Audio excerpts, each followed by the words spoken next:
Hello friend, welcome back my channel. আজ আমার মামাবাড়ি মনসা পুজো।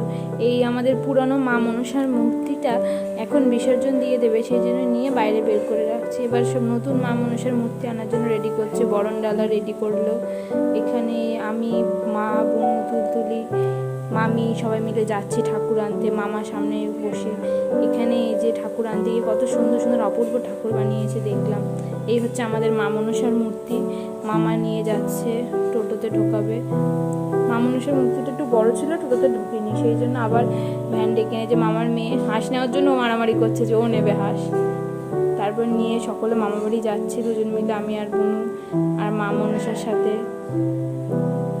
এখন মামা বাড়ি গিয়ে ঠাকুরকে বরণ করে দিয়ে ঢোকাবে। এই যে মা মনসার মূর্তি নিয়ে এসেছে নতুন, মামি আর মা দুজন বরণ করছে ঠাকুরের, নতুন ঠাকুর বরণ করে দিয়ে মন্দিরে ঢোকাবে। এই পুজো অনেক বছর আগের থেকে হয়, প্রায় 20-30 বছর আগেকার। মা, তার আগে দিদা, তার আগে মার ঠাকুমা সবাই মিলেই করতো। যে মা বরণ করছে, এবার ওই যে মামা দাঁড়িয়ে মাঝে হাত দিয়ে।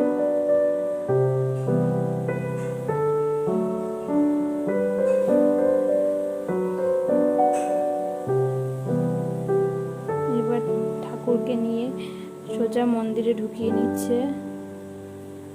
এখানে এই ঠাকুর, আমাদের মা মনসা ঠাকুর খুবই জাগ্রত। এখানে যে ব্রাহ্মণ পুজো করছেন, উনি যজ্ঞও করছেন।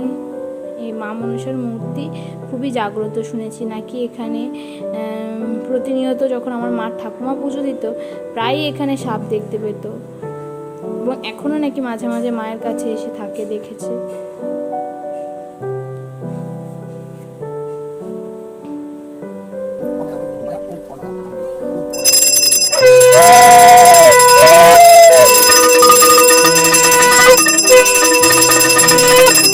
অনেকক্ষণ ধরে হয়েছে, কিন্তু সেই সময় মন্দিরের ভেতরে ঢুকে তো আর করা হয়নি, কারণ ভেতরে ঢোকার খুব একটা জায়গা ছিল না।